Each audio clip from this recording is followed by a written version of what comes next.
جو گزاگر میں مولانا شبلی نعمانی اور مولانا ظفر علی خان کا بہت تفصیل سے تذکرہ کیا ہے. ڈاکٹر صاحب نے تو مولانا ظفر علی خان پر بہت زیادہ کام بھی کیا ہوا ہے. ہمارے بیشتر مقررین بھی تشریف لا چکے ہیں. آج ایک اتفاقی حادثے کی وجہ سے کہ نظریہ پاکستان ٹرسٹ کے سیکرٹری جناب شاہد رشید صاحب کے انتقال کی وجہ سے پروگرام تھوڑی تقریب ہوئی ہے. اللہ تعالیٰ ان کی مغفرت کرے. تو میں تقریب کو آگے بڑھاتے ہوئے صدر مجلس جناب خالد محمود صاحب چیئرمین مولانا ظفر علی خان ٹرسٹ سے درخواست کروں گا کہ وہ کرسی حضرت پر تشریف رکھیں. آج کی بہت شکریہ تاثیر صاحب مجھے دعوت دینے کا، لیکن چونکہ یہ کتاب مولانا ظفر علی خان پہ ہے اور مزید خوش قسمتی ہے ہماری کہ مولانا ظفر علی خان کے پوتے مسعود علی خان صاحب میں انہیں بلانے والا تھا تو میں برضا و رغبت خوشی سے یہ صدارت کا حق ان کی خدمت میں پیش کرتا ہوں. جناب مسعود علی خان صاحب سے درخواست ہے کہ وہ صدارت قبول کریں اور تشریف لائیں. جناب مسعود علی خان صاحب مولانا ظفر علی خان کے پوتے ہیں اور ظفر علی خان ٹرسٹ کے ٹرسٹی ہیں، بورڈ آف گورنرز کے ممبر ہیں. جناب مسعود علی خان صاحب کتاب جناب ڈاکٹر زاہد منیر عامر صاحب سے درخواست ہے کہ وہ اسٹیج پر تشریف لائیں. بہت ہی سینئر اور محترم استاد پروفیسر ڈاکٹر خورشید رضوی صاحب سے درخواست ہے کہ وہ اسٹیج پر تشریف لائیں. ڈاکٹر محمد نعیم صاحب professor of Urdu Punjab university, ان سے بھی درخواست ہے کہ وہ اسٹیج پر تشریف لائیں. ڈاکٹر محمد نعیم صاحب. تو آج کی یہ محفل سج گئی ہے. میں جناب علامہ احمد محمودی صاحب سے درخواست کروں گا کہ وہ تلاوت کلام پاک سے آج کی اس تقریب کا آغاز کریں. جناب احمد محمودی صاحب. ہمارے کچھ مقررین پروگرام کے دوران شامل ہو جائیں گے انشاءاللہ. اعوذ باللہ من الشیطان الرجیم. بسم اللہ الرحمن الرحیم. اقرأ باسم ربک الذی خلق خلق الانسان من علق. اقرأ وربک الاکرم الذی علم بالقلم علم الانسان ما لم يعلم. صدق اللہ العظیم. خواتین و حضرات، کارروائی کو آگے بڑھاتے ہیں. عطا اللہ قاسمی صاحب کی شاید مصروفیات ہے اور اچھا تو ایک مقرر کے بعد آپ کو بلا لیں سر. ابھی اچھا. قاسمی صاحب ہمارے لیے بہت اعزاز کا درجہ رکھتے ہیں. وہ اکثر اپنی صحت کی خرابی کے باوجود ظفر علی خان ٹرسٹ کے پروگرام میں تشریف لاتے ہیں اور زاہد منیر عامر صاحب کے ساتھ ان کی خصوصی تعلقات بھی ہیں. آج وہ بڑی ان کی محبت اور مہربانی ہے کہ نہ صرف وہ تشریف لائے بلکہ معاصر کے پرچے بھی انہوں نے ہمارے سامعین کو فراہم کیے ہیں. تو جناب عطا اللہ قاسمی کسی تعارف کے محتاج نہیں ہیں. ان سے یہ درخواست ہے کہ وہ کتاب اور صاحب کتاب کے بارے میں اپنے خیالات کا اظہار کریں. جناب عطا اللہ قاسمی. بسم اللہ الرحمن الرحیم. محترم خالد صاحب، محترم منصور صاحب، پروفیسر خورشید رضوی صاحب، زاہد منیر صاحب، زاہد کامران صاحب اور باقی دوستوں، وہ ہماری مسجد ماڈل ٹاؤن میں ایک مولانا ہر سال تقریر کے لیے آیا کرتے تھے. ان کی تقریر کا آغاز یہاں سے ہوتا تھا کہ حضرات ذرا خراب ہے، کمر میں درد ہے، اس کے باوجود مولانا کے حکم پر میں حاضر ہو گیا ہوں. ان سے ایک دفعہ میں نے پوچھ لیا تھا، میں نے کہا جی کہ بلکہ پھر میں نے لکھا یہ جملہ اپنے کالم میں کہ یہ جو درد کمر کا ذکر کرتے ہیں، درد کمر دو وجوہ کی بنا پہ ہوتی ہے، کثرت گناہ سے یا حسرت گناہ سے. تو پتہ نہیں مولانا کا کیس کون سا تھا اور میں کتاب بھی نہیں پڑھ سکا. اس کی وجہ یہ ہے کہ اس وقت بھی میری آنکھیں جو ہیں نا بوجھل ہو رہی ہیں. لیکن آپ پڑھے بغیر بہت بہتر تبصرہ اور آپ اس کا اقرار کر چکے ہیں. لیکن جو میں حاضر ہوا ہوں وہ میں اس لیے حاضر ہوا ہوں میں کہ کیسی کیسی ہستیاں ہمارے درمیان ہوتی تھیں. ایک دور کے جو لوگ ہیں اس کے علاوہ تو 20 نام ہیں جو میں نہیں لوں گا میں. اور اب کیا صورتحال ہے، اب لے دے کے ہمارے پاس 4 یا 5 لوگ رہ گئے، ان میں سے ایک بڑی شخصیت، پرانی شخصیت ہمارے درمیان پروفیسر خورشید رضوی صاحب کی صورت میں موجود ہے، باقی 3-4 لوگ اور ہیں۔ زاہد منیر کی جو ہے یعنی میرے دل میں بے پناہ قدر و منزلت ہے، کیونکہ مجھے لگتا ہے کہ جیسے زاہد منیر اسی سفر پر گامزن ہے جس سفر پر سے گزرتے ہوئے یہ لوگ اس منزل تک پہنچے تھے۔ میں پورے یقین کے ساتھ، کیونکہ زاہد کا جو مطالعہ، اور بھی ینگ ہے ماشاءاللہ بالکل، زاہد کا جو مطالعہ ہے، اور اس کے علاوہ اس بس ایک چیز مجھے اچھی نہیں لگتی، اس عمر میں اتنا زیادہ سنجیدہ ہونا جو ہے، بالکل چہرے پہ ہر وقت سنجیدگی 24 گھنٹے، مجھے بڑی الجھن ہوتی ہے۔ تو بہرحال یہ میرے خیال میں پتہ نہیں کوئی، جب یہ بالکل غیر شادی شدہ تھے اس وقت کا کوئی معاملہ ہوگا جس کی وجہ سے ابھی تک ان کے چہرے میں مسکراہٹ نہیں آئی، لیکن یہ ہر وقت کتابیں پڑھنے والے، لکھنے والے، علم کی محفلوں میں رہنے والے، علم و ادب کے جو دوست ہیں ان کے دوست ہیں، اور پھر مؤدب ہیں، اور پھر سب سے بڑی بات جو میں نے یہ دیکھا ہے کہ علم کا غرور ان میں نہیں آیا بالکل، ورنہ تو ذرا سا بھی ایک 2-4 کتابیں پڑھ لے آدمی تو وہ اور کچھ نہیں تو اپنا نام ہی علم دین رکھ لے گا۔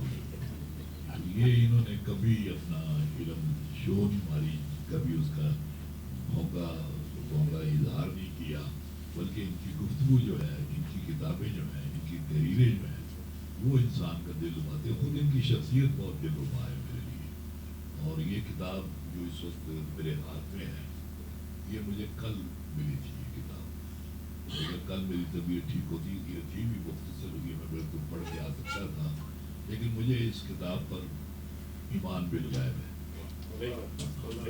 مجھے پتہ ہے کہ یہ کتاب زاہد منیر کی لکھی ہوئی ہے، اس لیے انشاءاللہ العزیز یہ بہت خوبصورت ہوگی، اور میں پڑھوں گا۔ میں پڑھنے کے بعد اصل میں ہوتا یہ ہے کہ مجھے تقریباً روز کی نا، اگر میں بہت کم سے کم بتاؤں تو 7-8 کتابیں جو ہیں مجھے احباب بھیجتے ہیں، اور ان میں سے 90% اس امید پر بھیجتے ہیں کہ میں اس پر کالم لکھوں گا۔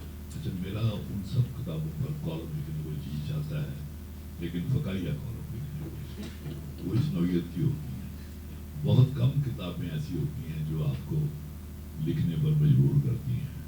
یہ کتاب مجھے یقین ہے کہ مجھے لکھنے پر مجبور کرے گی۔ دیکھنا یہ ہے کہ اس وقت میری کوئی اپنی مجبوری آڑے نہ آئے۔ بہت شکریہ، تھینک یو۔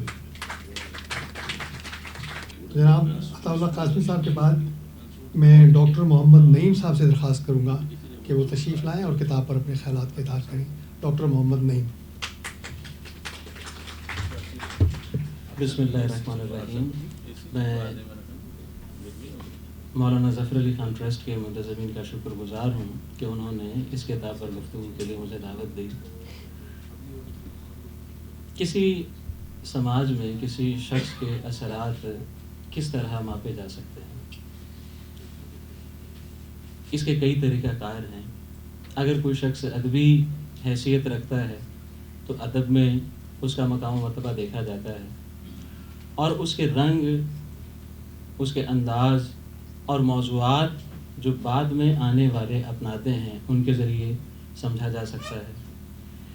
سماجی طور پر اگر دیکھنا ہو تو اس سے اثر قبول کرنے والے مختلف افراد یا اس کے نام پر بننے والے ادارے اور اس کے کام کو آگے بڑھانے والی مختلف انجمنوں کو ہم دیکھتے ہیں۔ شبلی اور مولانا ظفر علی خان دونوں غیر معمولی شخصیتیں ہیں۔ شبلی نعمانی کو اگر ہم دیکھیں تو وہ ایک ایسے عہد میں پیدا ہوئے جب ہماری بر صغیر کی یا بر عظیم کی تاریخ خاص موڑ لے رہی تھی۔ ہمیں ایک ایسا چیلنج درپیش تھا جس میں نئی فکر، خاص طور پر مغرب سے درآمدہ فکر ہمارے نوجوانوں کو، ان نوجوانوں کو جن کی تربیت انگریز سرکار کے زیر اثر چلنے والے اداروں میں ہو رہی تھی تو ان کے ذہنوں میں اپنی تہذیب کے حوالے سے، خاص طور پر جب کہ انگریز سیاسی طور پر غالب آ چکا تھا، تو مختلف سوالات پیدا ہو رہے تھے۔ ان سوالات کا کلام، نیا کلام کا، نئے علم الکلام کا تقاضا تھا کہ کوئی نیا علم الکلام ہماری اہل علم تشکیل دیں۔ شبلی نے یہی کام کیا ہے،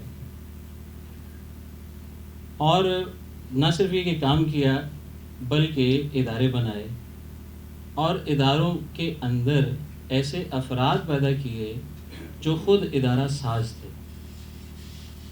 سیرت ایک بہت بڑا کارنامہ اردو میں، بالکل اگر ہم یہ کہیں کہ اردو میں جو سیرت کی کتابیں ہیں وہ اگر ستاروں کی مانند ہیں تو ان میں چاند، سیرت النبی ہے جو مولانا شبلی نعمانی نے، جس کا پہلا حصہ لکھا، بعد میں ظاہر ہے سید سلیمان ندوی نے اسے مکمل کیا۔ مولانا شبلی نے جو کام شروع کیا تھا جس کا ذکر میں کر رہا ہوں، اگر آپ دیکھیں تو ان کا دبستان جو مذہبی حوالے سے ان کا جو تعبیر تھی، وہ آج بھی، اس وقت بھی جو جدید ذہن ہیں ان کو آج بھی ان میں مقبول ہے، آج بھی وہ متاثر کر رہی ہے۔ وہ ان کی شاگرد امام فراہی ہوں یا ان کے شاگرد مولانا امین احسن اصلاحی ہوں یا آج کل غامدی صاحب۔ شبلی اور مولانا ظفر علی خان دونوں کا جو باہمی تعلق ہے یہ بہت ہی اہم موضوع تھا جس پر ابھی تک کام نہیں ہوا۔ کیوں اہم تھا؟ کیونکہ جب ہم یہ بات کرتے ہیں کہ افراد اداروں سے بنتے ہیں تو ان افراد کو وہ اداروں کی دیواریں نہیں بناتی، اداروں میں جو موجود مختلف مادی اشیاء ہوتی ہیں وہ نہیں بناتی، بلکہ وہاں موجود انسان، ان کا سماجی اظہار، ان کا طرز عمل، ان کا طرز فکر ہے جو وہاں آنے والوں کو بناتا ہے۔ شبلی اگر علی گڑھ میں گئے تو علی گڑھ میں جانے والے بہت سے لوگ ہم جانتے ہیں جو خود اس رنگ میں رنگے گئے، لیکن شبلی کے یہاں ایک توازن آپ کو کیوں نظر آتا ہے؟ کیونکہ وہ پہلے دن سے ایک صاحب رائے آدمی تھے۔ وہ اس رو میں بہہ نہیں گئے، لیکن اس سے جتنا توازن کی حد تک لیا جا سکتا تھا وہ انہوں نے ضرور لیا۔ تو اب سوال یہ ہے کہ اس کے بعد پھر شبلی نے اور مولانا ظفر علی خان براہ راست شاگرد رہے۔ اب یہ ایک ایسی بات ہے جو ابھی تک شاید پوری طرح سے واضح نہیں تھی، جو اس کتاب نے آ کر واضح کی ہے۔ مولانا ظفر علی خان کی علمی تربیت میں، ادبی تربیت میں اور فکری تربیت میں، اور خود پھر جو انہوں نے کام کیے ان میں شبلی کا جتنا حصہ تھا اس سب کی ایک روداد آپ کو بنیادی مصادر کے ذریعے اس کتاب میں ملے گی۔ مختلف حصے ہیں اس کتاب کے، بڑا وسیع دباچہ، بڑا ہی علمی دباچہ لکھا ہے جو پہلا مضمون ہے اس کا۔ اگر آپ اس اشتہار کو دیکھیں تو یہاں ڈاکٹر زاہد نور عامر کی مختلف حیثیتیں لکھی ہوئی ہیں۔ مجھے یہ لگا دیکھ کر کہ شاید لکھنے والے نے اسی کتاب کے مندرجات کو مد نظر رکھتے ہوئے یہ تمام حیثیتیں لکھی ہیں، کیونکہ اگر آپ دیکھیں گے تو زمیندار ہو یا مولانا ظفر علی خان کی زندگی کے مختلف گوشے ہوں، ان کو جمع کرنا تحقیق کا کام تھا، جبکہ ایک ایسے عالم میں کہ وہ اخبار جو سنبھالا نہیں گیا، مختلف جگہوں سے چھپتا رہا، لائبریریوں میں جس کا فائل موجود نہیں ہے، اور اگر کچھ نسخے ملتے بھی ہیں تو کرم خوردہ ہیں، تو ان مصادر سے وہ تمام معلومات جمع کر لینا جن سے پورا ایک زندگی نامہ مولانا کا مرتب ہو جائے، وہ ایک مشکل کام تھا جس کو ڈاکٹر زاہد نور عامر کی تحقیقی صلاحیتوں نے ممکن بنایا۔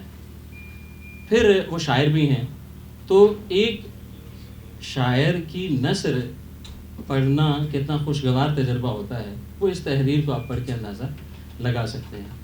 اس کے ساتھ ساتھ ایک اور بڑا اہم کام کرنے والا ہوتا ہے کہ جو تحریریں ابھی تک مختلف رسائل کی زینت ہیں لیکن کہیں وہ دیمک کا انتظار کر رہی ہیں جو رفتہ رفتہ ان کو کھا رہی ہے، اس کو بارے دیگر نوجوان نسل تک لانا ضروری ہوتا ہے۔ کیوں ضروری ہوتا ہے؟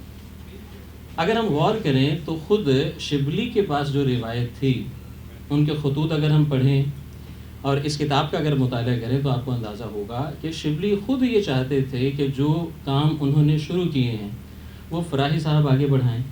شبلی کو بہت ایک تکلیف تھی کہ اردو میں مثال کے طور پر علمی کتابوں کی بڑی کمی ہے. اس زمانے میں تو بہت ہی شدید کمی تھی. تو جو حل انہوں نے بتایا وہ بڑا دلچسپ تھا. حل یہ تھا کہ اگر آپ یا تو یہ ہے کہ آپ علوم کی کتابیں اردو میں لکھیں، اور اگر فوری طور پر ایسا ممکن نہیں ہے. کیوں ممکن نہیں تھا؟ کیونکہ اردو میں علوم کی تدریس ہی نہیں ہو رہی تھی. ابتدائی طور پر جو تدریس تھی وہ یا انگریزی میں ہو رہی تھی یا دیگر زبانوں میں تھی. تو اب سلسلہ یہ رہ جاتا تھا، ہمارے ہاں جو انگریزی پڑھائی گئی وہ انگریزی ادبیات ہی پڑھائی گئی ہے عموماً. تو اب کرنے کا کام یہ تھا کہ جو علمی کتابیں موجود ہیں وہ پولیٹیکل اکانومی ہو، سوشالوجی ہو یا دیگر علوم ہو، بشریات ہو، ان کی ام الکتب کو اردو میں ترجمہ کر دیا جائے. یہ کام شبلی خود چاہتے تھے، زور دیتے تھے، اور یہ کام انہوں نے کروایا. کس سے کروایا؟ مولانا ظفر علی خان سے کروایا اور ایسے دیگر احباب سے کروایا. سو یہ کتاب جو ڈاکٹر زاہد منیر عامر نے ہمارے سامنے رکھی ہے، یہ شبلی کا ایک توقیت نامہ بھی آپ کو فراہم کرتی ہے کہ شبلی کی زندگی کے اہم مراحل کون کون سے ہیں. پھر ہمیں مولانا ظفر علی خان کے بنیادی تمام معلومات اس توقیت نامے سے مل جاتی ہیں. اس کے ساتھ ساتھ ان کا جو باہمی تعلق تھا جس میں نشیب و فراز بھی ہیں.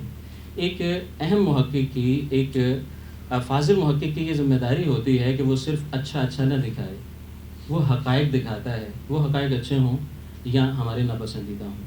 سو اس کتاب میں آپ کو جو نشیب و فراز آئے، اگر کہیں شبلی کو مولانا سے شکایات ہوئیں یا مولانا کے حوالے سے اگر شبلی نے جو کوئی بات اگر لکھی ہے خطوط میں، تو ان سب چیزوں کو یہاں جمع کیا گیا ہے. سو مولانا شبلی کا اور شبلی کے ذریعے مولانا ظفر علی خان کا اس سماج پر جو اثر ہوا اور ان دونوں کے باہمی تعلقات کی جو نوعیت تھی، اس کا اگر ایک پورا تفصیلی خاکہ کوئی شخص سمجھنا چاہے تو یہ کتاب اس کی بڑی معاونت کرتی ہے ہر لحاظ سے.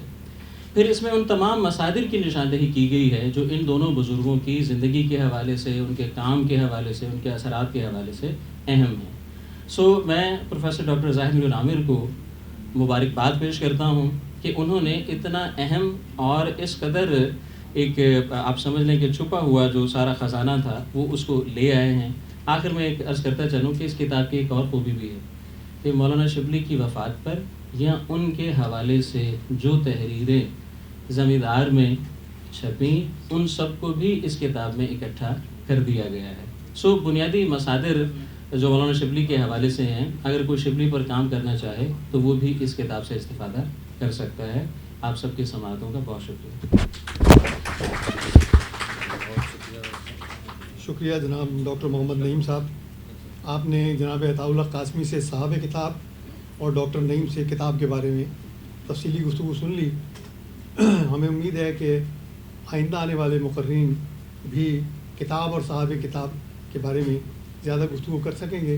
ہمارے یہاں یہ روایت ختم ہوتی جا رہی ہے کہ کتاب پر بات کم ہوتی ہے، صاحب کتاب اور ادھر ادھر کی باتیں زیادہ ہوتی ہیں. لیکن شاید آج کی تقریب لاہور میں ایک منفرد تقریب ہوگی اس اعتبار سے جس میں کتاب پر تفصیل سے بات ہوگی. ہمارے اگلے مقرر جناب ڈاکٹر فراد انجم صاحب ہیں. شعبہ تاریخ پنجاب یونیورسٹی سے ان کا تعلق ہے. میں نے جب ان سے کو فون کیا تو انہوں نے کہا کہ یہ اس روز لاہور میں موجود نہیں ہوں گے. ہم بڑے مایوس ہوئے، لیکن ان کی بہت مہربانی ہے کہ انہوں نے ہمیں اس مایوسی سے نکالا ہے. جناب ڈاکٹر فراد انجم.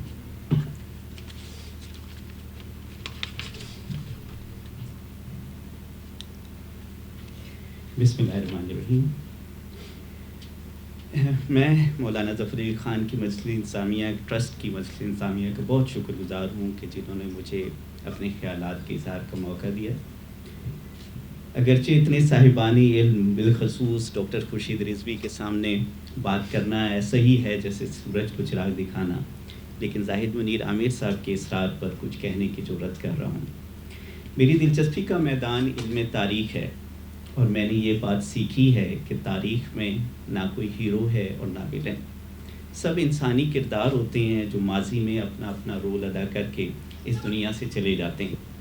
ہر انسان کی طرح بڑے سے بڑے ہیرو کی زندگی میں بھی مدح اور ذم کے بہت سارے پہلو ہوتے ہیں. اس لیے مورخ کو نہ تو قصیدہ گو ہونا چاہیے اور نہ حشف نگار. اس نے کسی بھی شخصیت کے حسن و قبح کے دونوں پہلوؤں کو اجاگر کرنا ہوتا ہے. جن دو شخصیات کے باہمی تعلقات کو پروفیسر زاہد منیر عامر صاحب نے اپنی کتاب کا موضوع بنایا ہے، وہ ہماری تاریخ کی یقیناً بڑی شخصیات ہیں۔ وہ بڑے لوگ اس لیے ہیں کہ انہوں نے اپنے عہد کے معاشرے کو شدید طور پر متاثر کیا اور اپنے زمانے اور بعد کے لوگوں پر انمٹ نقوش چھوڑے۔ مولانا شبلی نعمانی ایک ہمہ جہت اور پہلودار شخصیت تھے۔ وہ ایک انشا پرداز، ادیب و شاعر اور عالم کے طور پر ممتاز ہوئے، لیکن ان کی شخصیت کا سب سے نمایاں پہلو ان کی تاریخ نگاری ہے۔ مولانا شبلی کو بجا طور پر بر صغیر میں جدید اردو تاریخ نگاری کا امام کہا جا سکتا ہے۔ انہوں نے مغرب کے تنقیدی اصولوں کو اپنا کر اردو تاریخ نگاری کے دور جدید کا آغاز کیا۔ مارکسوں کے ناقدانہ جائزے یعنی سورس کرٹیسزم اور حوالہ دینے کے جدید طریقوں کو اپنایا، اور ساتھ ساتھ جذبات اور عقیدت کی آمیزش سے کسی حد تک دامن بچا کر عقلی پیمانوں پر معلومات کو پرکھنے کو اپنا معیار قرار دیا۔ بنیادی اور ثانوی مارکسوں کی تلاش اور تنوع ان کے تاریخی کام کو وسیع بناتی ہے۔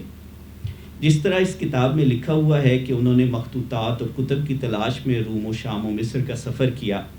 ان کی بیوی بیمار ہوئیں تو ان کے علاج پر کثیر رقم خرچ ہوئی، اور سخت افسوس ہوا کہ بہت سی عربی کتب اس وجہ سے خرید نہ سکا۔ یوں جرمن مورخ رینکے، جسے مغرب میں جدید تاریخ نگاری کا بانی سمجھا جاتا ہے، شبلی ہندوستان میں اس کے پہلے پیروکار تھے۔ اس کے ساتھ ساتھ ان کی نثر کی خوبصورتی ان کی تحریر کی ریڈیبلٹی کو بڑھاتی ہے۔ لیکن مولانا شبلی کی تاریخ نگاری میں دو چیزیں ایسی ہیں جن کے برصغیر کے مسلمانوں پر دور رس اثرات پڑے۔ یہ اثرات مثبت تھے یا منفی، اس کا فیصلہ کرنا مشکل ہے۔ ایک تو ان کا یہ فیصلہ کہ وہ تاریخ کو سوانح نگاری کی طرز پر لکھ رہے تھے۔ سوانح نگار کا فوکس ایک شخصیت ہوتی ہے، اس لیے وہ سماج، سماجی تبدیلی، معاشرت اور معیشت کو اپنا موضوع سخن نہیں بناتا۔ یوں سوانح نگار کا زاویہ نگاہ خاصا محدود ہوتا ہے۔ مولانا شبلی بھی شاید ٹامس کارلائل کی گریٹ مین تھیوری سے متاثر تھے، جس کے نزدیک تاریخ محض عظیم لوگوں کی سوانح عمری تھی۔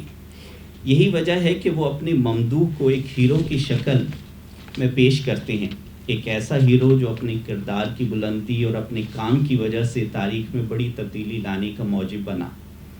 ہیرو ورشپ کے اس تصور نے مسلم سماج میں بہت سی خامیوں کو جنم دیا، جن میں سے ایک یہ ہے کہ ہم ابھی تک کسی مسیحا کی تلاش میں ہیں، اور بجائے اداروں، سماج اور معیشت کے افراد اور شخصیات کو ہی تبدیلی کا اصل منبع سمجھتے ہیں۔ مولانا شبلی کی تاریخ نگاری کا ایک اور پہلو یہ ہے کہ انہوں نے برصغیر پاک و ہند سے باہر اسلامی تہذیب میں سے اپنے ہیرو تلاش کیے، اور سوائے اورنگزیب عالمگیر پر ایک مختصر کتابچے اور مقالات شبلی میں شامل چند مضامین کے ہندوستان کی تاریخ کو انہوں نے اپنا موضوع نہیں بنایا۔ انہوں نے ایسا کیوں کیا؟ کیا قرون وسطیٰ کا ہندوستان بڑے لوگوں اور علمی شخصیات سے خالی تھا؟ یقیناً ایسا نہیں تھا۔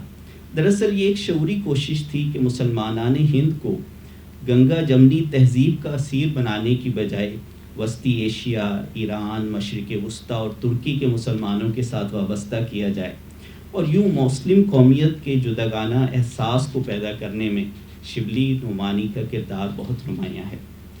تاریخ کے حوالے سے مولانا شبلی کا ایک بہت بڑا احسان دارالمصنفین اعظم گڑھ کا قیام ہے، جس کی بنیاد انہوں نے اپنی زندگی میں ہی رکھ دی تھی۔ سید سلیمان ندوی کی انتھک محنت، لگن اور شوق سے شبلی کا یہ خواب شرمندہ تعبیر ہوا۔ آج مابعد نوآبادیات فکر یعنی پوسٹ کلونیلٹی اور پوسٹ کلونیلزم کا بہت شور ہے۔ دارالمصنفین اعظم گڑھ نے نظری مباحث یعنی تھیوریٹیکل سطح پر تو یورپ مرکزیت کے تصور کے خلاف کوئی بڑا علمی سرمایہ پیدا نہیں کیا، لیکن عملی طور پر مغربی فکر سے ہٹ کر تاریخ نگاری کی کئی عمدہ مثالیں ہمارے سامنے لے کر آیا۔ اس حوالے سے خاص طور پر صباح الدین عبدالرحمن کے قرون وسطیٰ پر کیے گئے کام کا حوالہ دیا جا سکتا ہے۔ یہ بدقسمتی یہ ہے کہ ہم پاکستان میں ایک ادارہ بھی ایسا قائم نہیں کر سکے جو عملی طور پر اس فکر کو آگے بڑھا سکے اور کچھ وقتی کام کر سکے۔ زاہد منیر عامر صاحب کی کوشش اس لیے لائق تحسین ہے کہ انہوں نے زمیندار کے پرانے شماروں سے ایسے حقائق تلاش کیے ہیں جو پہلے نگاہوں سے اوجھل تھے۔ اس کے لیے وہ بجا طور پر دریافت کی اصطلاح استعمال کرتے ہیں، اور ایسی کئی دریافتیں اس کتاب کا حصہ ہیں۔ یوں اس کتاب کو مطالعات شبلی اور ظفر علی خان میں اہم مقام ملنا چاہیے۔ کتاب کا عنوان دو کوزہ گر بھی بڑا معنی خیز ہے، اور کتاب پر بنی گرافکس کے بغیر بھی ہمارے ذہن کو علامہ اقبال اور ان کے روحانی مرشد مولانا روم کی طرف موڑ دیتا ہے۔ لیکن کتاب پڑھتے ہوئے ایک سوال بار بار ذہن میں اٹھتا رہا، کیا ہمارے نوجوانوں کی غالب اکثریت جو کالجز اور یونیورسٹیوں سے فارغ التحصیل ہے شبلی اور ظفر علی خان کی نثر پڑھنے کی صلاحیت رکھتی ہے؟ شاید اردو، فارسی اور عربی کے طلباء کے علاوہ کسی کو یہ بھی علم نہ ہو کہ تاریخ گوئی کیا چیز ہے اور اس کی ہماری تہذیبی زندگی میں کیا اہمیت رہی ہے۔ انگریزی کے غلبے نے ہمیں صرف اپنی زبان و ادب سے ہی محروم نہیں کیا، بلکہ اپنی تہذیب و ثقافت سے بھی بیگانہ کر دیا ہے۔ میں آخر میں ایک دفعہ پھر مؤلف اور انتظامیہ کو، مؤلف کو ان کی تحقیق پر مبارکباد پیش کرتا ہوں۔ بہت شکریہ۔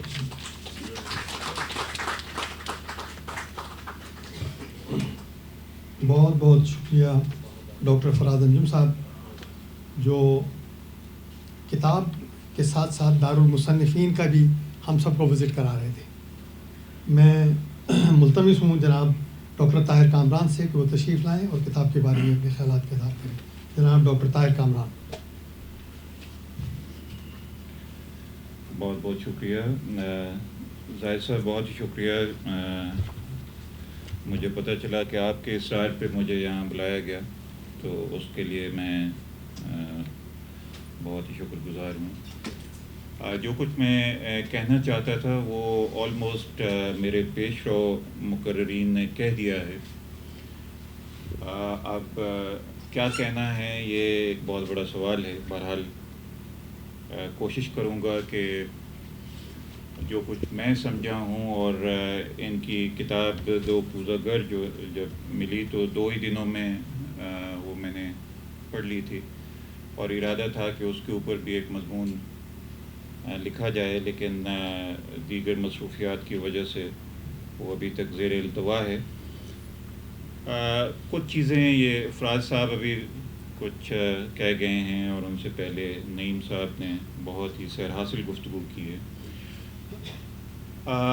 شبلی نعمانی کے بارے میں پڑھتے ہوئے جو خیال میرے ذہن میں سب سے اجاگر ہوا یا کراپ اپ ہوا، میری گفتگو میں تھوڑی بہت انگریزی آ جائے گی تو I hope you will bear with me, کہ تھیوری آف ڈکلائن جو ہے وہ بہت ہی زیادہ ڈسکس ہوتی ہے کہ کیا 19ویں صدی یا 18ویں صدی ڈکلائن تھا، اور ڈکلائن تھا تو کیسے ڈکلائن تھا؟ کیا وہ سیاسی انداز میں ڈکلائن تھا یا زوال تھا، یا وہ ٹرانسفارمیشن تھی؟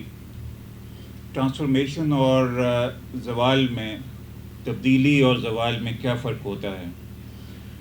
کیا ایک سلطنت کا بکھر جانا یہ زوال کی علامت ہوتی ہے؟ تو میرا خیال ہے کہ زوال کی جو ایک تھیوری ہے وہ ہمیں نوبادیاتی جو اورینٹلزم ہے اس نے ہمارے سر پہ تھوپی ہے، کیونکہ جب کبھی میں فکری تاریخ کا مطالعہ کرنے کی کوشش کرتا ہوں 18ویں اور 19ویں صدی کی، تو تب میرے ذہن میں یہی بات بار بار آتی ہے، اجاگر ہوتی ہے کہ کیا جس طرح کے لوگ پائے جاتے تھے تب، میر اور غالب، نذیر اکبر آبادی اور دہلی کالج، اور دہلی کالج میں جو کچھ جو پیش رفت ہوئی، جو ایڈوانسمنٹ آف نالج ہوا، جس کے اوپر بہت کم میرا خیال ہے کام ہوا۔ مارگریٹ برناؤ کی ایک کتاب ہے جو میری نظر سے گزری، جس نے کہ اس کے اوپر ایک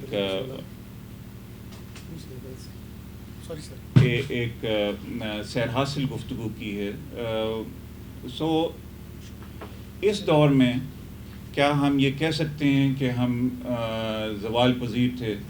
تو میرا خیال ہے کہ یہ اس کو ایرا آف ٹرانسفارمیشن قرار دینا زیادہ بہتر ہوگا۔ یہ زوال نہیں تھا۔ زوال کی جو تھیوری ہے، زوال کے کا جو نظریہ ہے، وہ سب سے پہلے جیمز مل نے اپنی کتاب میں ہمیں بین السطور بتانے کی کوشش کی، اور بعد میں اس کو جو زیادہ تقویت ملی وہ history of India as told by its own historian Elliot and Dowson نے یہ بات کی کہ جی یہ مسلمان بھی اور ہندو بھی اور اہل ہند جو ہیں یہ بنیادی طور پہ زوال پذیر ہیں، یہ زوال شدہ ایک قوم ہے، یہاں پہ زوال آ گیا ہوا ہے، سو ہماری جو انٹروینشن ہے وہ ضروری ہے. سو یہ جو تھیوری آف ڈکلائن ہے، یہ جو مجھے کاپی زاہد صاحب نے بھیجی ہے اس کے حاشیے میں میں نے یہ چیز لکھی بھی تھی کہ یہ جو زوال کا جو شبلی نے جو یہ ساری اپنی سوانح عمریاں لکھیں اور تاریخ کو ایک نئے پہلو سے دیکھنے کی کوشش کی ٹامس کارلائل کے نقطہ نظر سے، جس میں کہ جو شخصی پہلو ہے وہ بہت زیادہ امپورٹنٹ ہوتا ہے. سو یہ جو تھیوری آف ڈکلائن کو میرا خیال ہے ہسٹورینز کو ری وزٹ کرنا چاہیے کہ یہ ٹرانسفارمیشن تھی، اور ٹرانسفارمیشن میں ہمیشہ ایک ارتعاش ہوتا ہے، ایک بہت ہی انسٹیبلٹی ہوتی ہے. سو روایت کے ساتھ جو تعلق ہے وہ آپ کو اسٹیبلٹی فراہم کرتا ہے. سو اس حوالے سے جو بات میں کرنا چاہتا ہوں یہاں وہ یہ کہ شبلی نعمانی کا جو کام ہے اس نے ایک نیا synthesis, socio political synthesis create کیا جس میں روایت اور جدیدیت کو اکٹھا کرنے کی کوشش کی. اس کا نقطہ اتصال جو ہے وہ ہمیں نظر آتا ہے.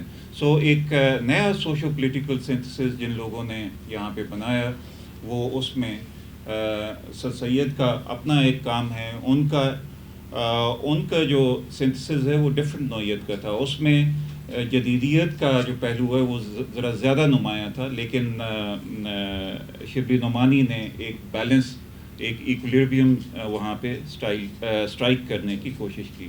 سو یہ کہا جا سکتا ہے کہ ماڈرنٹی اور ٹریڈیشن کا نقطہ اتصال جو ہے وہ شبلی کا ایک امتیازی پہلو ہے.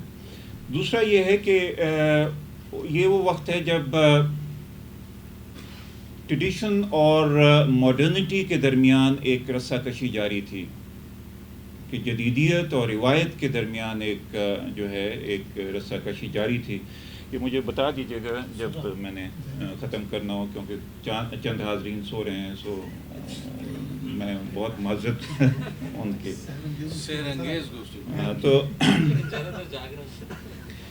تو اورل جو اورالٹی سے لٹریسی کی طرف جو قدم ہے اس کی سب سے بڑا جو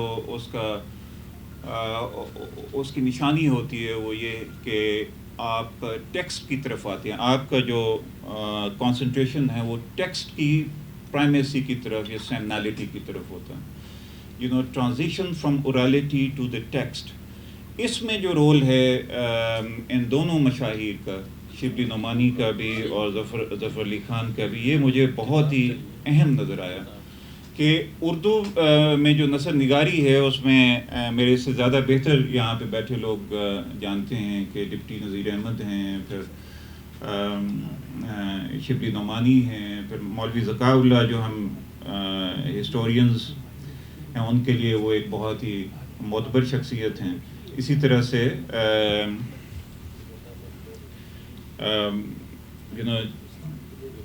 یہ آہستہ آہستہ اور بعد میں اسی روایت کو آگے مولانا ظفر علی خان بڑھاتے ہیں.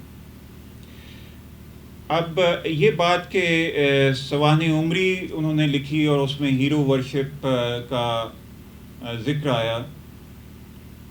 میرا خیال ہے کہ اس دور میں جو تاریخ لکھنے کی روایت تھی اس میں پرسنالٹی کا رول جو ہے وہ زیادہ امپورٹنٹ تھا.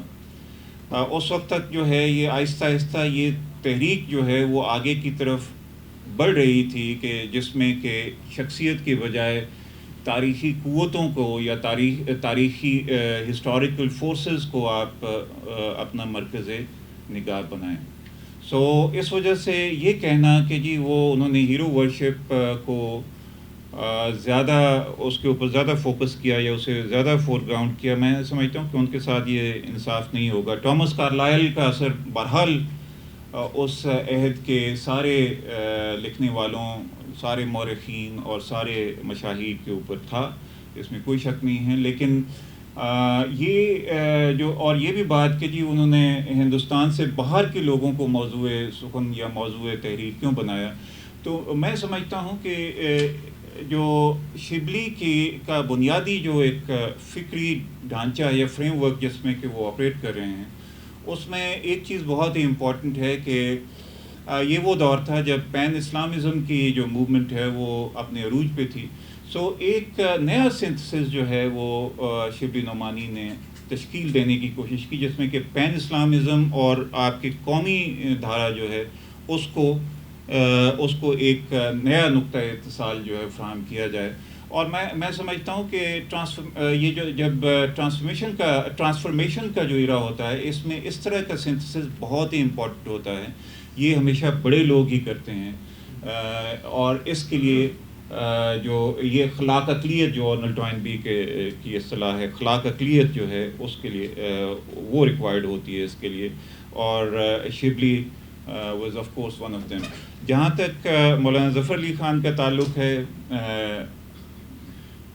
بہت ہی ہمہ جہت شخصیت تھے، اور میں نے تو بہت ہی فائدہ اٹھایا. میرے پاس اسی ادارے کی چھپی ہوئی ان کی ذمہ دار کی جو جلدیں ہیں ذمہ دار کے اداریوں کی، وہ میں سمجھتا ہوں کہ 1920 کی دہائی میں جو بھی ہلچل مچ رہی تھی یہاں پہ، یا جو communalisation of your knowledge system, communalisation of your politics, اس کا میں سمجھتا ہوں کہ بہت ہی بڑا ماخذ ہے وہ. اور اس کے اوپر میں ظفر علی خان ٹرسٹ کو مبارکباد دیتا ہوں. یہ ایک بہت ہی بڑا کام ہے. اور زاہد صاحب کی یہ کتاب کو پڑھ کے تو یہ ساری جو فکری الجھنیں ہیں وہ میرے ذہن میں کراپ اپ ہوئیں، اور ان کو ابھی تک میں سلجھانے کی کوشش کر رہا ہوں.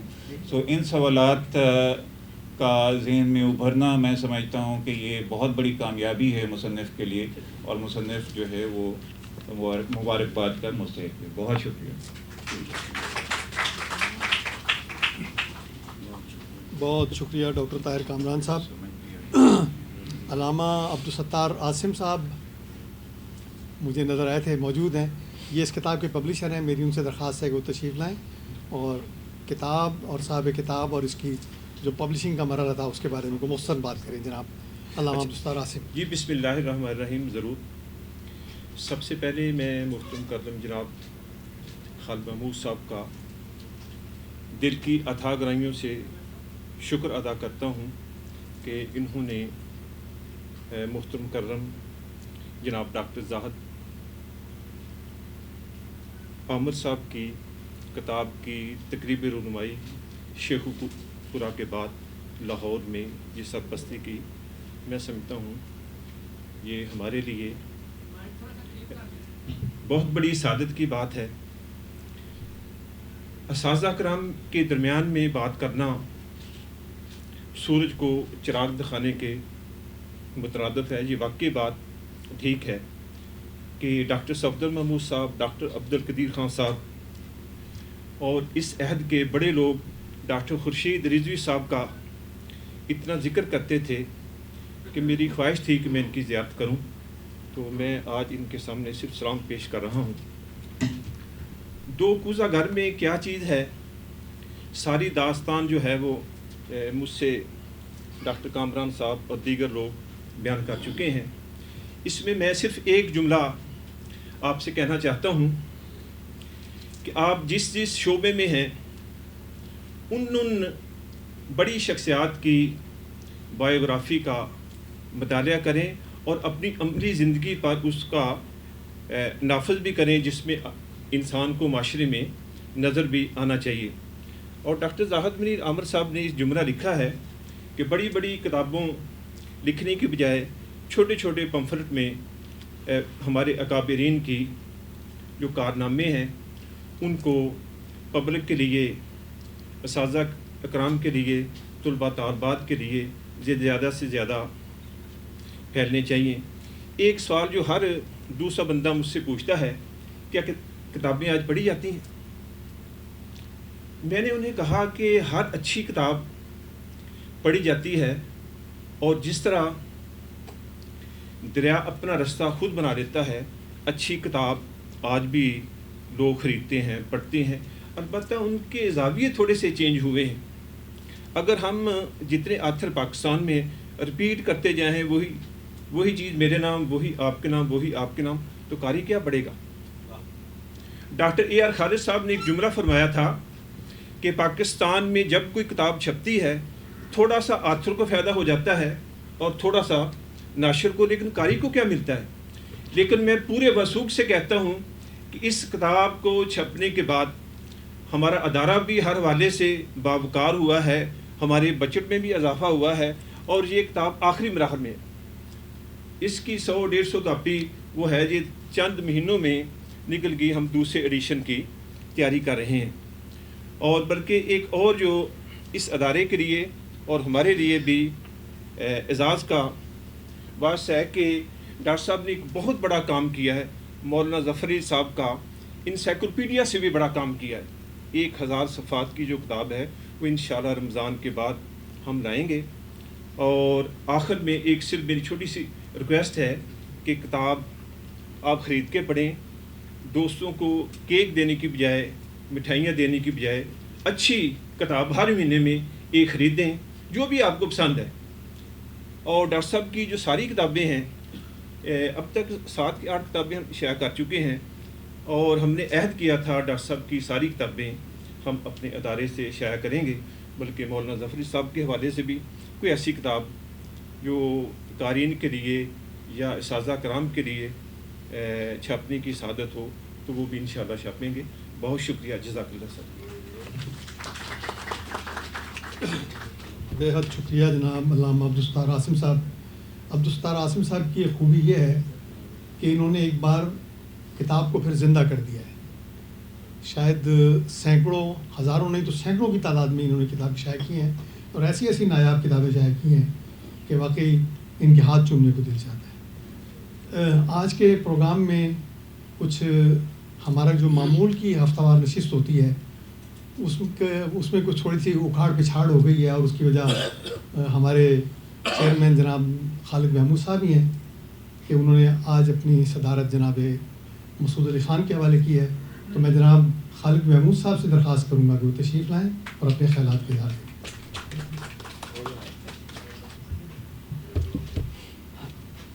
صاحب صدر جناب مسعود علی خان اور اسٹیج پر بیٹھے ہوئے صاحبان علم، معزز خواتین و حضرات، چونکہ 2 خواتین میں دیکھ رہا ہوں اس لیے میرا خیال ہے خواتین و حضرات کہہ سکتا ہوں.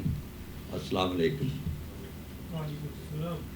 تو بہت سے مقررین جو تشریف لائے انہوں نے گفتگو کرنے سے پہلے اور گفتگو کرتے ہوئے اپنی اس مشکل کا اظہار کیا کہ جناب ڈاکٹر خورشید رضوی صاحب کے ہوتے ہوئے بولنا بڑا مشکل ہے، کیونکہ سورج کو چراغ کون دکھا سکتا ہے.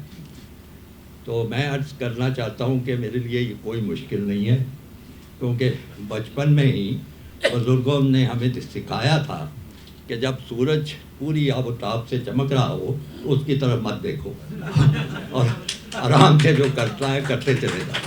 اس لیے میں نے مشکل کا حل تلاش کر لیا ہے. آپ دیکھیں گے کہ میں ادھر نہیں دیکھوں گا اور مختصر جو بھی ہے آپ سے بات چیت کرنے کی کوشش کروں گا.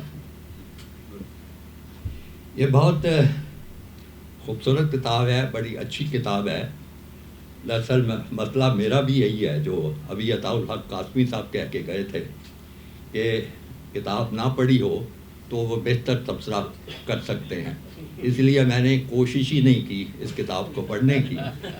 جب یہ تقریب ختم ہو جائے گی تو انشاءاللہ میں اس مفید اور اچھی کتاب کو بڑے اطمینان سے پڑھوں گا.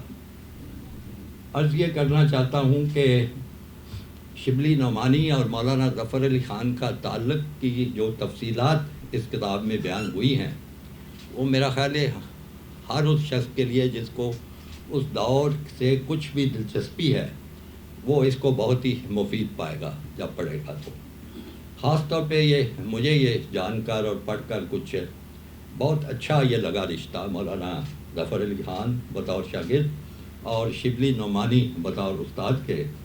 ایک تو علی گڑھ میں ہی جب وہ وہاں پہ استاد تھے شبلی نعمانی، تو مولانا ظفر علی خان ان کے مخصوص تلامذہ میں اور شاگردوں میں شمار ہوتے تھے، اور ان پہ وہ بڑی توجہ دیتے تھے، اور اپنی درس قرآن کی محفل میں بھی ان کو شامل رکھتے تھے اور دوسرے موقعوں پہ بھی ان کی رہنمائی کرتے تھے۔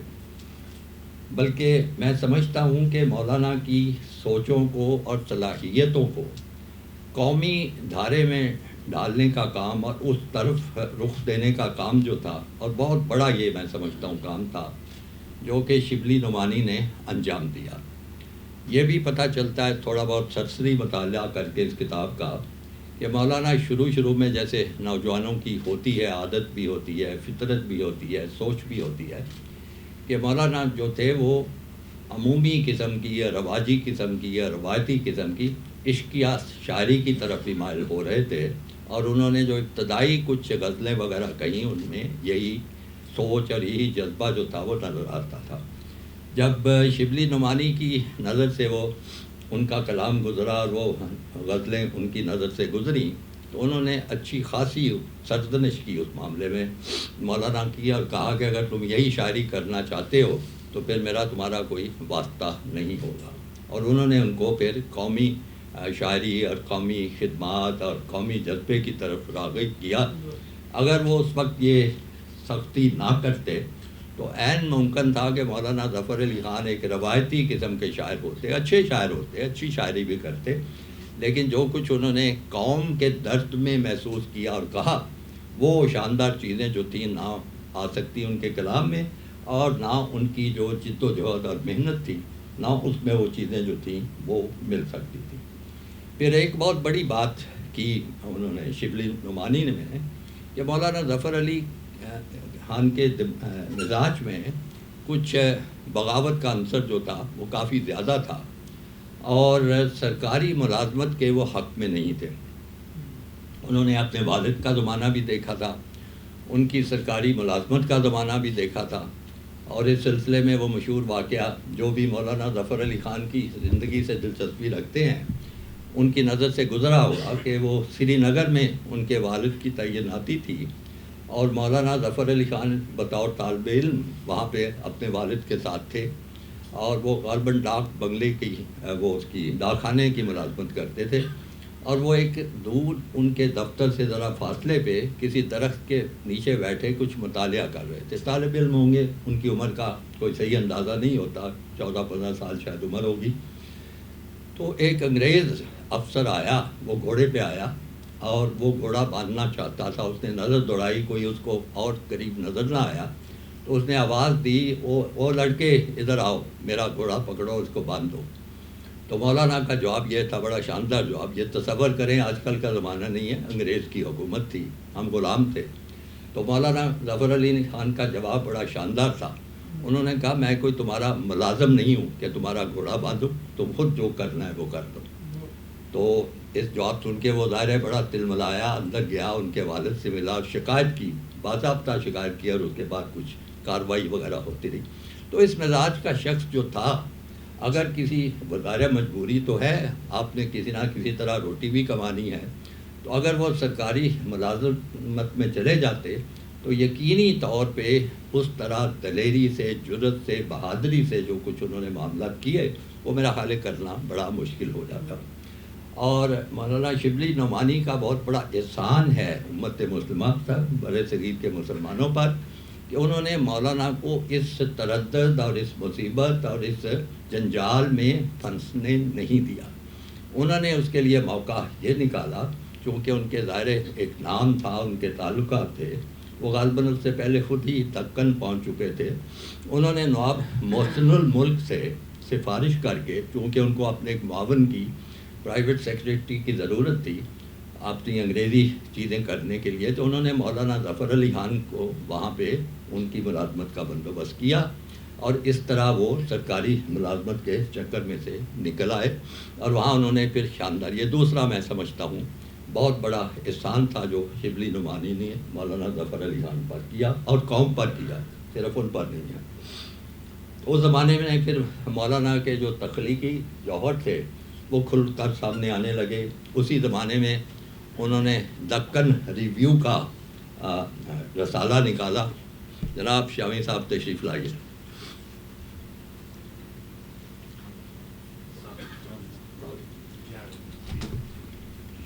شامی صاحب آپ نے ایک افوار کے رکن کی پرزور دعوت پر وعدہ کر چکے ہوئے تھے اس کی شادی میں شریک ہونے کا گجرانوالہ میں، لیکن ادھر بھی انہوں نے شامل ہونا تھا. میرا خیال ہے بہت بھاگ دوڑ کر کے وہاں سے یہ واپس آئے ہیں، ان کے لیے بھرپور تالیاں کے لیے.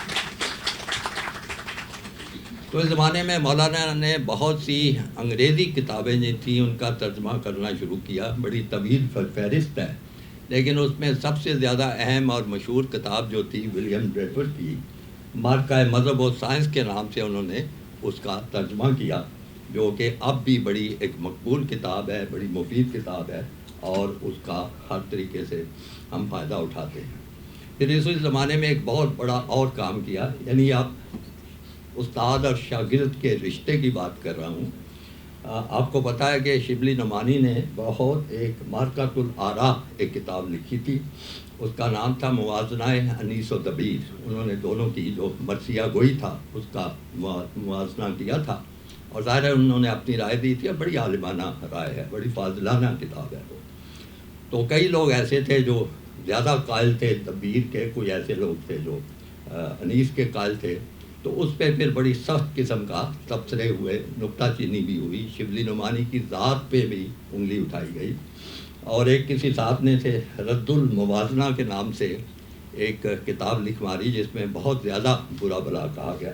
اس کا پھر جواب جو لکھا مولانا ظفر علی خان نے اپنے استاد کے دفاع میں، بڑا خوبصورت جواب ہے. اس میں اگر آپ یہ کتاب دیکھیں گے تو اس میں بہت ایسے ایسے فکرے ہیں کہ میرا خیال ہے وہ جس کے بارے میں کہے گئے ہیں وہ پڑھ کر تڑپ ہی اٹھتا ہوگا.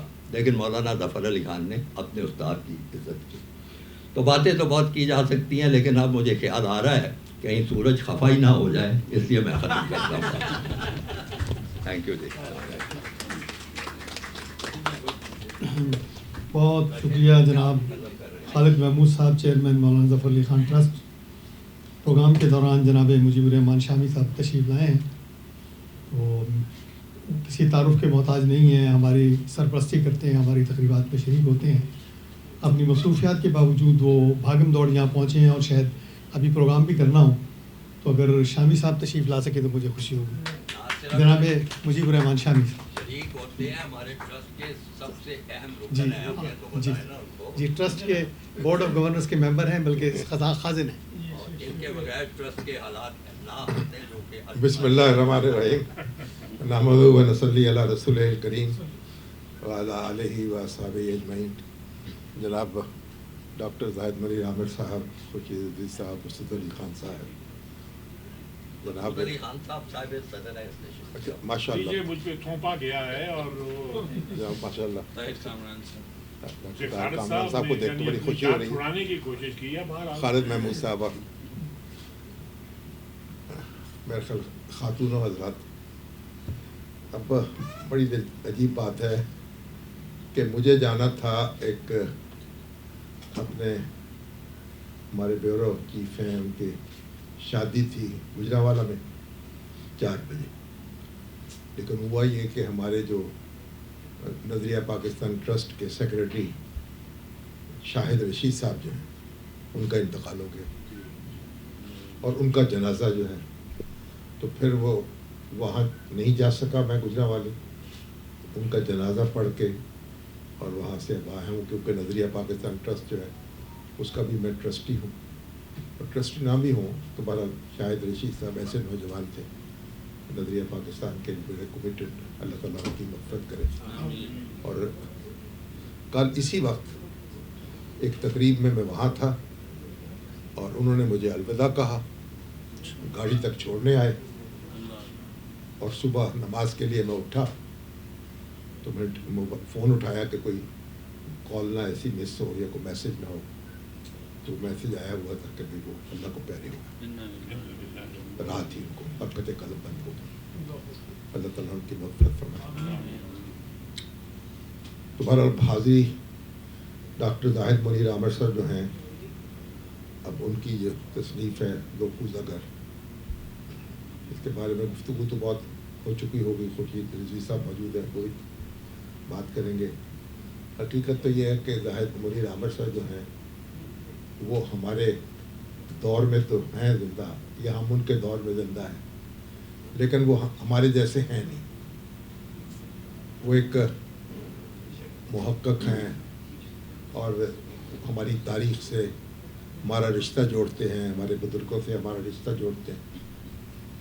تو یہ جو کتاب ہے ان کی مختصر سی کتاب ہے، لیکن حقیقت یہ ہے کہ میری اپنی معلومات میں بڑا اضافہ ہوا کہ مولانا ظفر علی خان اور مولانا شبلی نعمانی ان کا آپس کا تعلق کیا تھا، ایک استاد تھے، دوسرے شاگرد تھے، اور پھر یہ کہ سیرت النبی کیسے لکھی گئی۔ پورے بر صغیر میں ایک مطالبہ تھا، تقاضا تھا کہ سیرت کی ایسی کتاب لکھی جائے جو عصر حاضر کے تقاضوں کو پورا کر سکے۔ اس وقت اس طرح کی کوئی کتاب تھے نہیں سیرت میں۔ اور پھر ذمہ دار میں ایک مہم چلی، اور پھر مولانا شبلی نعمانی صاحب پر زور دیا گیا، انہوں نے پھر اس کو ذمہ داری کو قبول کیا، اور ایک ہی جلد جو ہے لکھنے کی ان کو سعادت حاصل ہو سکی، تو پھر اللہ کو پیارے ہو گئے، اور باقی جلدیں جو ہیں ان کے شاگرد سید سلمان ندوی صاحب نے لکھی۔ تو یہ بڑی ایک آپ دیکھیں کیسے وہ حالات تھے، اور آج تو خیر سیرت پہ بہت کام اس کے بعد ہو چکا، بہت کچھ لکھا گیا ہے، لیکن سیرت النبی ایک بڑی بنیادی کتاب ہے سیرت۔ تو شبلی اور ظفر علی خان کے جو آپس کے مراسم ہیں، جو ہماری اس سے پوری ہماری تاریخ اس میں سمٹ آئی ہے۔ تو اب ہمارے ہاں اس وقت تو یہ عالم ہے کہ وہ ہمارے اخبار میں وہ ایک جب ابھی ہماری انتظام میں نہیں آیا تھا تو ہمارے ایڈیٹر صاحب تھے، انہوں نے سیرت النبی کہا، اس کو قسط وار وہ دینی کالم ہوتا ہے اس میں چھاپنی شروع کر دی جائے۔ تو انہوں نے وہ کمپوزر جو تھا اس کو وہ سیرت النبی دے دی کہ بھئی اس میں سے ٹکڑے جو ہیں لگاتے رہو۔ اب اس میں ایک ایسا واقعہ آ گیا جو حضرت وہ جو اہل سنت کے ہاں اور اہل جو تشیع ہیں ان کے ہاں ایک اختلاف ہے اس میں کہ حضرت علی نماز پڑھا رہے تھے، تو پھر وہ آیت نازل ہوئی کہ جب تم نشے کی حالت میں ہو تو نماز کے قریب نہ جایا کرو۔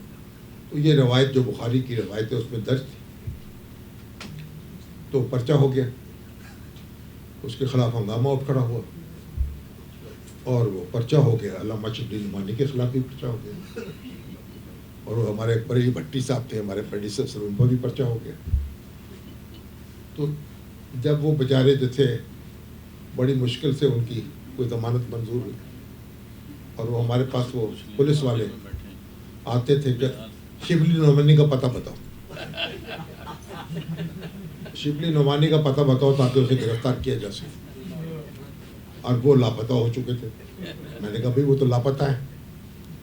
اب یہ ہم نے اپنی تاریخ، اپنی زبان اور بہت سی چیزوں کو بھلا دیا، اور اب ہم جو نظام تعلیم ہمارا ہے اس میں شبلی کون تھے، ظفر علی خان کون تھے، ان کا کلام کیا تھا، بچوں کے سامنے پڑھتے ہیں وہ کہتے ہیں اس کا ترجمہ کرو، اقبال سمجھ میں نہیں آتا، ظفر علی خان کا ان کو پتہ نہیں چلتا وہ، اور ہمارا نصاب تعلیم جو ہے اس نے ہمیں دور کر دیا اپنی تاریخ سے بھی، ابھی تو ذریعہ تعلیم ہی نہیں ہو سکا۔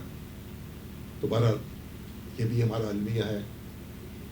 زاہد منیر عامر صاحب جو ہیں وہ ہمیں ہمارا رشتہ جوڑتے ہیں ہمارے ماضی کے ساتھ بھی، ہمارے بزرگوں کے ساتھ بھی۔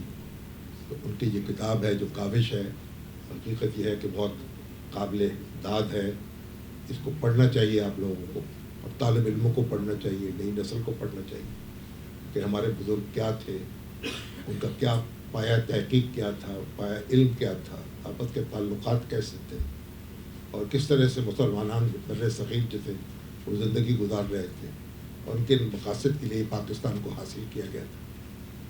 تو بہرحال یہ ایک قابل مبارک ہے ان کی تصنیف، میں ان کو مبارکباد بھی پیش کرتا ہوں، اور ماشاءاللہ انہوں نے جو کچھ بھی لکھا ہے ہمیں میری تو معلومات میں ان کو پڑھ کر ہمیشہ اضافہ ہی ہوا ہے۔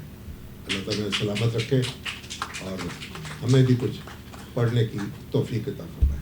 بہت شکریہ.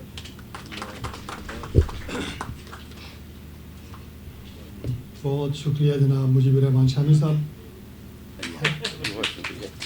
جناب میں آپ کا ڈاکٹر خورشید رضوی صاحب کا احترام اتنا زیادہ ہے کہ سمجھ نہیں آ رہا کہ ان کا تعارف کہاں سے شروع کریں. وہ جو ریزہ ریزہ سے کام تھے مجھے کھا گئے جیسی مشہور نظم کے خالق ہیں, اور میری نیاز مندی ان سے بہت عرصے سے ہے. میں بہت عرصے سے خواہش مند تھا کہ ڈاکٹر صاحب ہمارے پروگرام میں تشریف لائیں. آج یہ تشریف لائے ہیں اور ان کی زیادہ احترام یہ ہے کہ مائک اور جیسا کہ عطا اللہ قاسمی صاحب کہہ گئے ہیں کہ جو پاکستان میں چند عالم رہ گئے ہیں ان میں سے جناب خورشید رضوی صاحب اللہ ان کو طویل عمر دے, صحت تندرستی دے, اور یہ اسی طرح علم اور صاحبان علم کی سرپرستی کرتے رہیں. جناب ڈاکٹر خورشید رضوی صاحب.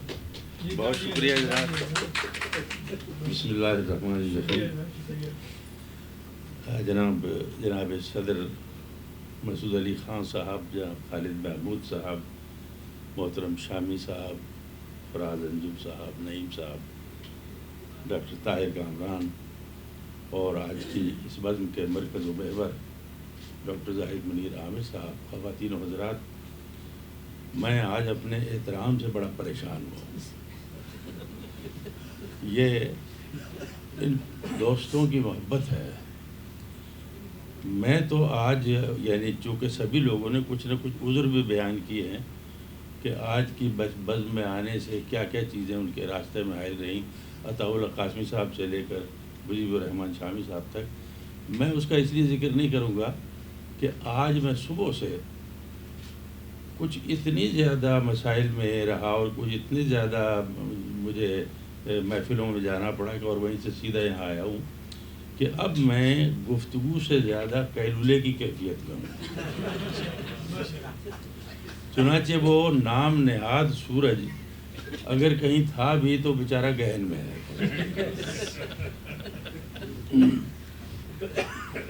اس کتاب پر, اس کے پہلوؤں پر, اس کے موضوع جو دو شخصیات ہیں ان کے بارے میں بہت اچھی گفتگو ہوئی. سب نے مختلف زاویوں پہ اس پر روشنی ڈالی. میں اس کتاب کو جس زاویے سے دیکھتا ہوں وہ یہ ہے کہ مولانا شبلی کی عظمت, مولانا ظفر علی خان صاحب کی عظمت, ان کی قومی خدمات, ان کے کمالات, ان کی تصانیف, یہ سب اپنی جگہ تو بہت اہم ہیں.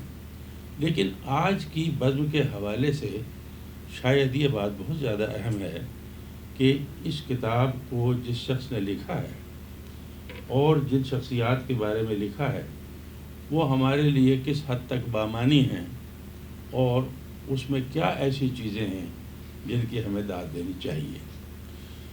یہ دونوں کوزاگر ہماری قومی تاریخ میں, اور اس کو ہم اپنا ماضی قریب ہی کہہ سکتے ہیں, بہت دور کی بات نہیں ہے. اس وقت وہ انہوں نے اس کشمکش میں کہ مسلمان انگریزوں کی غلامی کے دور میں اپنے ماضی سے اپنے آپ کو مربوط رکھ سکیں, اور انہیں جب یہ جیسے ابھی کہا جاتا رہا کہ ہندوستان کی شخصیتوں پر شبلی نے کم لکھا اور باہر کی شخصیتیں زیادہ لیں, اصل میں شبلی کے درون میں وہی شخصیتیں ان کے قریب کی تھیں. جو باہر جو کچھ ماحول تھا وہ شبلی کے درون اور بطون کے مطابق نہیں تھا. وہ یہی چاہتے تھے کہ ہماری قومی زندگی اور ہمارے مجموعی اجتماعی حافظے کے اندر جن لوگوں کی اہمیت ہونی چاہیے, جو ہمارے لیے حوالے کا کام دیتے ہیں, ان پر وہ زیادہ سے زیادہ توجہ صرف کریں. چنانچہ یہ اور ان کے شاگرد رشید مولانا ظفر علی خان صاحب نے بھی اپنی پوری قوتیں اپنے استاد گرامی کی نگرانی میں اور ان کی ہدایت کے مطابق بہت انہماک اور بڑی توجہ سے مختلف جہات میں صرف کی. چنانچہ ان دونوں شخصیات کی اہمیت میں کوئی کلام ہی نہیں. اچھا, البتہ یہ کہ اس دور میں جس میں ہم زندہ ہیں, آپ کو کتنے لوگ ملتے ہیں جنہیں ان موضوعات سے کوئی دلچسپی ہے. جیسے کہ شامی صاحب نے بھی فرمایا کہ اب تو آپ کو اقبال کا کلام پڑھانا ہو یا ظفر علی خان کی کوئی نظم پڑھانی ہو تو وہی ناقابل فہم ہو چکی ہے ہماری نئی نسل کے لیے. اور اقبال کو اردو کا ان کا کلام بھی ترجمہ ہی کر کے پڑھانا پڑتا ہے کسی طرح.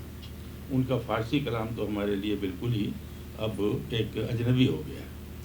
تو اس دور میں زاہد منیر عامر صاحب کی شخصیت میں اس لیے نہیں کہہ رہا کہ آج ہم اس کتاب کی تقریب سے یہاں جمع ہیں. میں بالکل یہ دیانتداری سے کہتا ہوں کہ ان کی شخصیت اگر اس دور میں ایسی شخصیت نایاب اگر نہیں تو بہت کامیاب ضرور ہے، بہت کامیاب. وہ ہمارے ان عظماء سے، ان بڑے لوگوں سے اس وقت سے تعلق رکھتے ہیں جس کا میں ذاتی طور پر گواہ ہوں کہ جب ابھی وہ اپنی عمر کے اعتبار سے حیرت ہوتی تھی کہ ان کو ان لوگوں سے تعلق خاطر کیسے ہے، ان کے بارے میں جاننے کی جستجو کیوں کر ہے. انہوں نے زندگی میں سب سے پہلی کتاب جناب عطا اللہ شاہ بخاری صاحب پر لکھی. اس وقت ان کی عمر میرا خیال ہے 13-14 سال سے زیادہ نہیں ہوگی. اچھا، وہ کتاب جب انہوں نے لکھی تھی بطور ایک طالب علم کے، وہ میرے پاس اس وقت بھی آیا کرتے تھے. میں سرگودا میں مدتوں پڑھاتا رہا اور میں نے اسی وقت سے محسوس کیا کہ یہ اپنے سن و سال سے بہت آگے کی سوچ رکھتے ہیں اور ان کا شغف اپنے ماضی سے، اپنی تاریخ سے اور اس تاریخ کے بڑے لوگوں سے ان کا شغف بہت غیر معمولی ہے. چنانچہ ہوا بھی یہی کہ جب انہوں نے عطا اللہ شاہ بخاری صاحب پر کتاب لکھی تو اس کو اس زمانے کے جو ہمارے بہت سینئر اور بہت بزرگ لکھنے والے تھے ان لوگوں نے سراہا اور ان کی شخصیت اسی وقت سے نظروں میں آ گئی کہ یہ غیر معمولی بات ہے کہ 13-14 سال کا کوئی لڑکا جو ہے وہ اٹھ کر صرف کتاب ہی نہ لکھے، اس کے لیے تحقیق بھی کرتا ہو، اس کے لیے مواد بھی جمع کرے، اس کے لیے کھود کرید بھی کرے، لوگوں سے ملے، ان سے مواد حاصل کریں، بہت شخصیتوں سے جا کے ملے. میں بلکہ کبھی کبھی ان سے ہنسی مذاق میں کہا کرتا ہوں کہ مجھے کوئی تعجب نہیں ہوگا اگر یہ پتہ چلے کسی دن کہ آپ کی مرزا غالب سے بھی خط کتابت رہی ہے. کیونکہ یہ اپنی جو ان کی جو توقیت اگر آپ بنائیں جیسے انہوں نے توقیت بنائی ہے تو یہ اس سے بہت پہلے کے زمانے کے آدمی ہیں اور ان کا یہ شغف جو ہے اس نے ان سے بہت سے کام کروائے.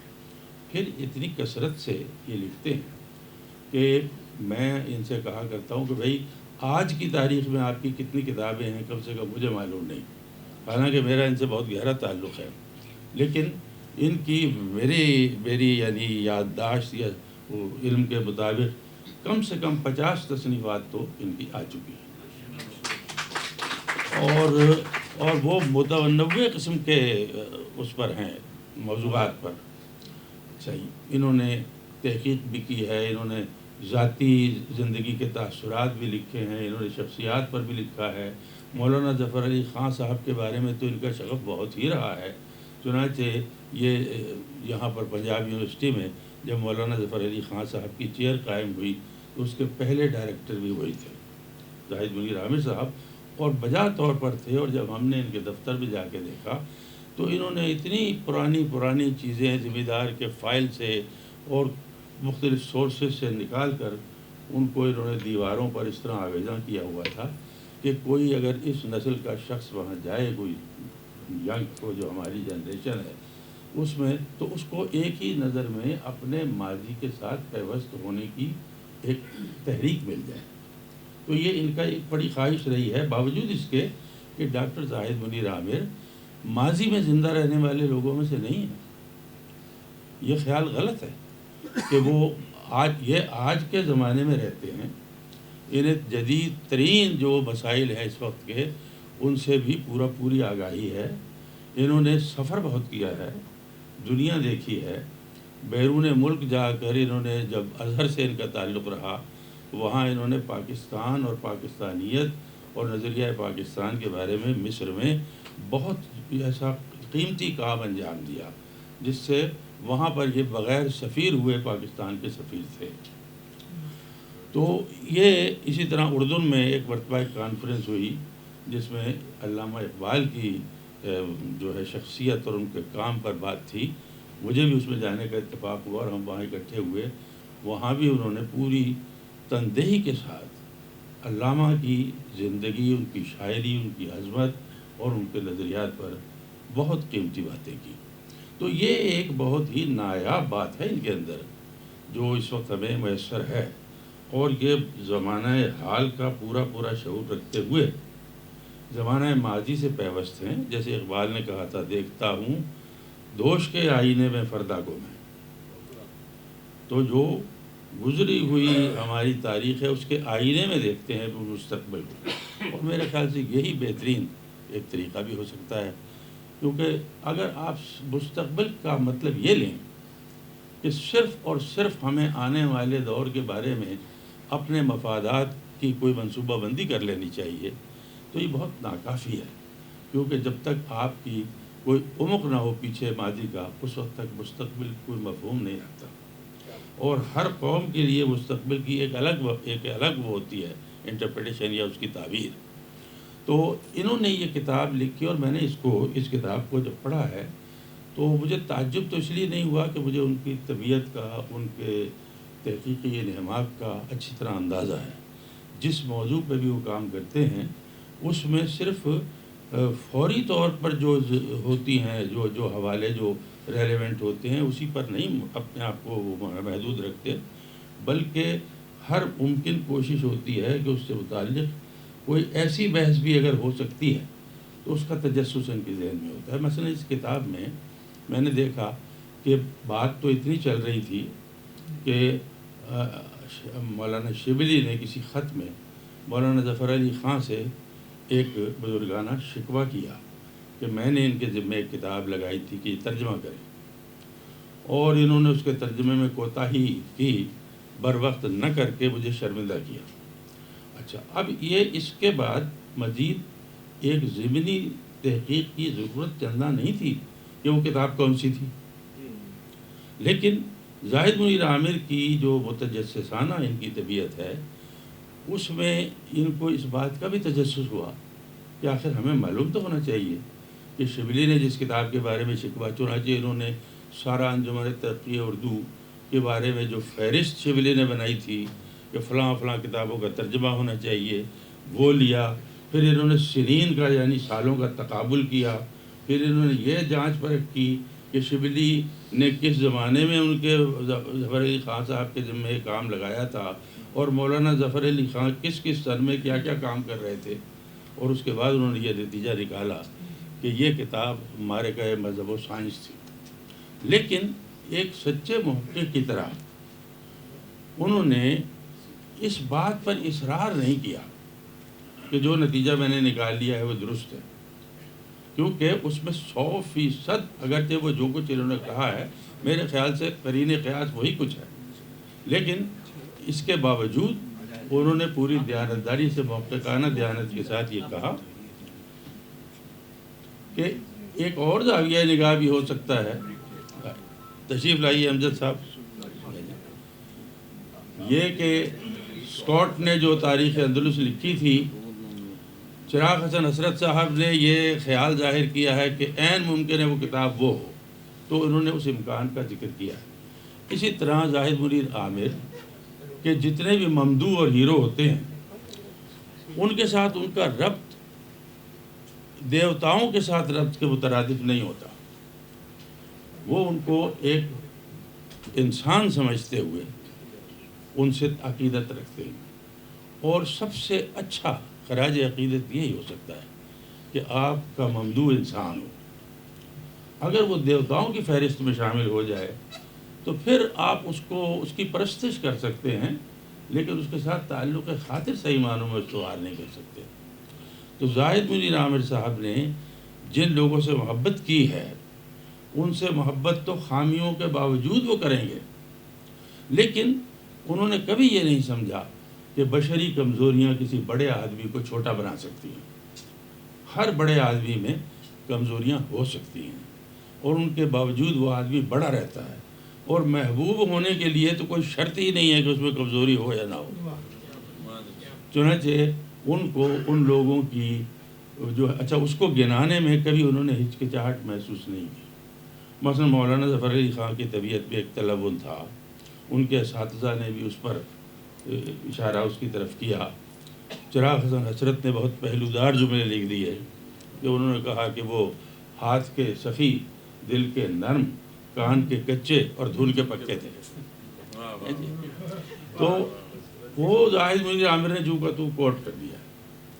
لیکن مجھے یقین ہے ان کی طبیعت کو دیکھتے ہوئے کہ اس کے کوٹ کرنے سے ان کی مولانا ظفر علی خان سے عقیدت میں ایک حبہ برابر بھی کمی نہیں آئی، کیونکہ وہ ان کو کبھی فوق الفطرت سمجھ کے تو ان سے محبت کرتے ہی نہیں تھے، انہیں انسان سمجھ کے محبت کرتے ہیں اور کرتے رہیں گے. اسی طرح اس کتاب میں نے دیکھا کہ جو حواشی انہوں نے لکھے ہیں، اگر کبھی کسی نے تحقیقی کام کیا ہو تو اس کو ان حواشی کو دیکھ کر یہ اندازہ ہوتا ہے کہ ان میں سے ایک ایک سطر لکھنے کے لیے کس قدر جانکاہی کی ضرورت ہے. 2 لفظ ہوتے ہیں لیکن ان کی تلاش اور جستجو میں جتنا وقت صرف ہوا ہوتا ہے اس کا اندازہ وہی کر سکتا ہے جس نے کبھی یہ کام کیا ہو. تو میں نے دیکھا ہے کہ انہوں نے بہت جانکاہی سے انہوں نے ان حواشی کے لیے مواد تلاش کیا ہے، پرانی فائلیں دیکھی ہیں، اس کے بارے میں بہت 2 ٹوک قسم کے فیصلے انہوں نے دیے ہیں. 2 ٹوک فیصلہ دینا تبھی ممکن ہوتا ہے جب آپ صاحب نظر بھی ہوں اور آپ نے اس مواد کو اچھی طرح کھنگالا بھی ہو. تو انہوں نے پوری طرح ان دونوں چیزوں کا حق ادا کیا ہے. مثلا اگر یہ روایت آئی ہے کہ حضرت عائشہ رضی اللہ عنہا سے کسی نے پوچھا کہ حضور صلی اللہ علیہ وسلم کی سیرت کے بارے میں کچھ بتائیے، اور انہوں نے فرمایا کہ کانا خلقہ القرآن، آپ کی سیرت مجسم قرآن تھی. تو انہوں نے اس پر اکتفا نہیں کیا کہ اس قول کو نقل کر دیں، بلکہ یہ بھی سراغ لگانے کی کوشش کی ہے کہ حدیث کے مصادر میں اور روایات میں یہ کہاں آئی ہے یہ روایت، اور صحیح مسلم سے اس کا اصل عربی متن نکال کر وہ پوری روایت نقل کی.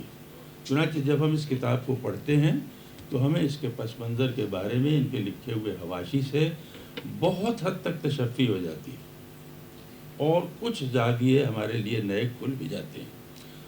تو اس کتاب کو میں یہ سمجھتا ہوں کہ بہت مختصر سی کتاب ہونے کے باوجود یہ قامت میں کہتر بھی ہو تو قیمت میں بہت بہتر ہے، اور یہ بہت تحقیقی نمونہ بھی پیش کرتی ہے. اور زاہد منیر عامر کے بارے میں یہ بھی بہت حیران ہوتا ہوں کہ یہ بڑے مصروف آدمی بھی ہیں، اور کچھ ان کی لیمیٹیشنز اور قسم کی بھی ہیں جس سے بھی ذاتی طور پر ان کا اندازہ ہے. لیکن اس کے باوجود جو ان کی پروڈکٹیو صلاحیت ہے وہ حیران کن ہے. شاید اس کی وجہ یہ ہے کہ یہ ٹائم مینجمنٹ کے بہت بڑے ماہر ہیں، اور ٹائم مینجمنٹ کو ایسا آسان کام نہیں ہے جو لوگ کر سکیں. مجھے اپنے ایک بزرگ یاد آتے ہیں جن سے جو فروٹ پریزرویشن کے بڑے ماہر تھے. تو ایک دفعہ انہوں نے مجھ سے یہ کہا کہ دیکھو، اگر نیبو کے عرق کو سکنجبین کی صورت میں محفوظ رکھنا ہو تو اس کا ایک سادہ سا طریقہ ہے کہ ایک بڑے منہ کی بوتل لے کر اس کو چینی سے بھر دو اور پھر اسے نیبو کے عرق سے بھی بھر دو. اچھا، یہ انہوں نے جو بات کہی تو میں نے محسوس کیا کہ یہ تو بہت اہم بات ہے کہ بھری ہوئی چیز کو بھی بھرا جا سکتا ہے، اور وقت میں بھی مسام ہوتے ہیں اسی طرح. تو یہ زاہد منیر عامر صاحب وقت کے مساموں کو بھرتے ہیں، اور جو کچھ کام یہ آج کل کر رہے ہیں اس قسم کا کام کرنے والے، جیسے کہ میں نے آغاز میں کہا، اگر نایاب نہیں تو بہت کامیاب ہیں، بہت کامیاب ہیں. ان کی قدر کرنی بہت ضروری ہے، اور یہ جن لوگوں کی قدر کر رہے ہیں وہ ہمارے لیے اپنی قومی زندگی کو جو انحطاط پذیر ہے اس کو پھر سے اپنی بنیادوں پر استوار کرنے میں ان کی خدمات بہت اہم. بہت شکریہ. شکریہ جناب استاد محترم ڈاکٹر خورشید رضوی صاحب. ڈاکٹر خورشید رضوی صاحب کی گفتگو کے درمیان جناب امجد اسلام امجد صاحب تشریف لائے ہیں. یہ شاعری کرتے تھے تو وہ دور تھا کہ جب کالجوں کے لڑکے اور لڑکیاں تعلیمی اداروں کے راداریوں میں ان کی شاعری گنگناتے تھے.